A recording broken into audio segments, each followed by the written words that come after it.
Hi guys, welcome back to my channel. My name is Vairant and today I just want to tell you about the recently bought Chinese laser cutter which I've just received about a week ago. So I'm a complete novice when it comes to laser cutting. I'm new into the industry. However, I decided to buy this startup or starting laser cutter. It's only a 40 by 60 size bed laser cutter from China. And yes, so I'm just making this video to show you what I've actually received, what comes in the package, and some pitfalls to alert you of what you can actually also watch out for if you also want to buy a laser cutter like this. So the machine is the one that is standing here behind me. This is just, it doesn't come with any brand specific name, it just say 4060 laser machine. And yeah, it's a Chinese brand. Let me show you. So right out of the package, what you will receive is this laser cutter. It comes basically with this honeycomb grid. This is loosely inserted. Okay, let's just do a walk around. Okay, so this is removable panels. At the back here, you will see it comes with one extractor pipe. It's only like 1.5 meters long. It's not connected to the outside or to anything now at the moment because I've just connected it for demonstration purposes. It comes with a normal fish tank water pump, very small, and as well as a little air pump that goes towards the tube or towards your nozzle to blow some air. Over here you've got your power connections.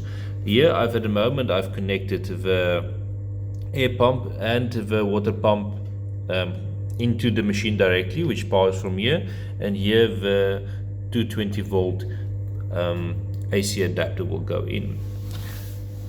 Here at the back,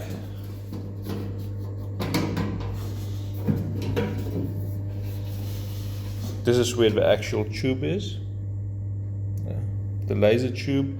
One of the things that you need to be aware of when buying a laser from China is that they will, most of the time, they will show you the peak power as the actual power that they market the laser at. While you firstly have to check at the actual operating power, and you can also calculate it yourself by checking the tube length. So this is your main operational panel where all your power supplies, the main motherboard sits, and all your controls is in there. And then as you come to the front, this is your operational panel. As you can see, this one is very limited of what you can do on the machine itself. This, when we put it on, I'll show you, but this is basically just going to show the percentage power at which the laser is operating at, and this you can increase and decrease the percentage of the power also. And this test button will just fire the laser so that you can actually see the result of the firing laser on the substrate you are using. There is no other controls for this laser on the machine itself. In the front here you've got the activation button and deactivation button switch for the laser, and there you just get your emergency switch that will cut off the power immediately.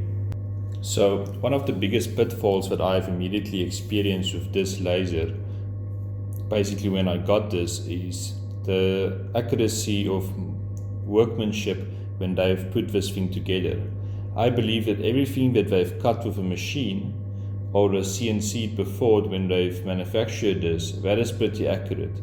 But you can see that everything that has been done by hand, for example, this honeycomb grid, the first thing that I've noticed when I received it is that it's supposed to be a 40 by 60 centimeter grid, but indeed they gave me a 40 by only 58. So they've skimmed it by 2 centimeters, which is about an inch. And what they've done is, I have now tried to line this up. The grid itself, they did not make this completely square. So because this is not square, it is very difficult to just plainly lie down your material and assume that the x-axis and the y-axis will operate smoothly on this. So this is definitely something to watch out for, because this grid itself is not when you use the quick square, it doesn't have 90-degree corners. So I had to push and move this around and to find the most aligned or most 90-degree, the closest to 90-degree edge, and put it from there. Luckily, what I found on this machine was that the back panel here was squared when it comes, meaning exactly aligned with the front. So this distance and this distance was exactly up to the millimeters, but here it wasn't aligned squarely. So I had to adjust this table square again, and after I fixed this, that we had an exact 90-degree angle there, and we had a 90-degree angle over here, I was able to adjust the laser on top there where it will be running to make sure that is square as well. So the only issue that I had left was this grid, because this grid was not square. Basically, if I put my material directly onto this and this will be square, the measurements or the work put out on the table will also not be square. So what I've done is I had to re-push this, take this apart and line it up again. So this is finally square. Almost I say, yeah, matching this. So with all my corners using the quick square is now square. And I had to align this with the back panel, because this was also a bit shorter than the bed it sits on, and it sits loosely. I had to line it up precisely and check the levels before I start using it, before it actually made its first accurate cut. But I must say, for what is paid for this machine, it was a fairly easy fix to get that done easily. So the machine has a nice lid on it which can close here, and I didn't even pull off all the plastic coverings yet, but this is just a nice see-through panel as well. And over here you've got your x-axis and your y-axis servo grid switch running around here, and this is the laser head. There's your mirror shooting into the final nozzle, and there also you can see the mirrors at the back. So I'll open up at the front for you quickly so that you can see what you can expect at the bottom. This particular laser also came with a Z-axis motor. It is connected separately and not controlled by the computer. However, you can also adjust the bed height using the switch, so that you can, whatever the thickness of your substrate is, what you're going to cut, so that it can be adjusted accordingly. Over here, this is a toggle switch to move the bed up and down, and this is a switch to put on this light so that you can see on the inside. So I've removed the side panel for you here so that you can see what is happening here where the power supply and the main board sits. So this is where the main board sits of this unit. This is actually I must say a very cheap type standard M2 board. Actually not even the standard M2 board. This is a B1, and its functionality is extremely limited, as well as the software that you can use. There comes the power supply, the laser power supply. This is basically how the inside of this looks. Here's the switches for there, and here you will see the board for the functioning board at the top. So it's actually a very easy and very I must say cheap setup. And over here you've got the only connector to the computer, it's the USB cable output. So there's no Ethernet or no USB dongle input on this machine. But yes, I will be alternating that very soon. So to power up the machine, basically you just put up there, and the laser will immediately move towards the original origin. And over here, okay, this was the last laser power that I used, was set at 23, but you can just adjust it to that, and that will be putting it to 0. We will just have a quick overview of the software that is used with this, not a review, just quickly showing you the introduction to it and what comes along with this. So what was rather disappointing is when I received this laser is that its motherboard is actually not compatible with any of the major software developers for laser cutters. And basically didn't receive any software with it, but the manufacturer finally did send me a link, and I was able to download this as well, to what they call as Coral Laser. So Coral Laser in essence is a plugin that I've developed to operate with Coral Draw. But you can see it is just basically a final Chinese adaptation to it. So this is your normal Coral Draw, which you can see that just opened up over here. But here in the top corner, it comes with the little tools that is with this. So one of the biggest pitfalls that I've experienced with this is if you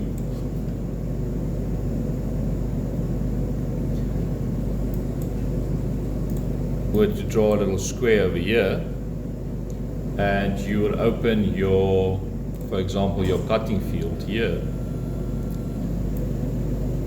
The square on your cutting board on this part does not match the square on the grid, or must I say on your workspace. So in your artboard, because it doesn't match the grid of the cutter over here, it's very difficult to actually place things, because even if I close this again, and say I move this down now, and I open the cutting module again, it still sits in the corner there. And as I move this around, I can hear the laser in the background moving around as well, because this is actually the field of operation for my laser. It doesn't match my artboard. So when you are cutting multiple things or having to align a lot of things, or you are cutting on material which you've put out in line and you want to engrave all of them, this particular software, which is called the Coral Laser, is very limited to what you can do. The other thing is this is the only software that is really compatible with this B1 board. So it also limits you to your ability to cut in different layers. So for example, if you want to cut or engrave this block first, before you cut it out at the end of the day, you will have to adjust that you change this color actually to make it disappear, then send it to your cutter, and then come back, make it reappear. Where if you lose another software, for example Lightburn, you can just color code each of them. You can set your order in your layers panel. So this was a bit of a downfall with this software. This software, it also comes with a little USB stick. There's stickers over here. So without that USB stick, you cannot operate the motherboard. So if you lose it, you're sort of a bit screwed. It renders it unusable. Alright guys, thank you for watching this. I hope that you find it somehow useful just to have a look at what you can expect in this package. As I said, this entire laser was $1,300, including the shipping to the United Arab Emirates. And yeah, you don't get much in the package, but I think it is workable. I will be showing in the next video how I'm actually going to change out this board, replace it with another motherboard, so it is a more operational, more compatible with a better type of software to use with this. Anyway, if you like this video, comment below, like, subscribe, and hit the bell. And yeah, I'll see you in the next video.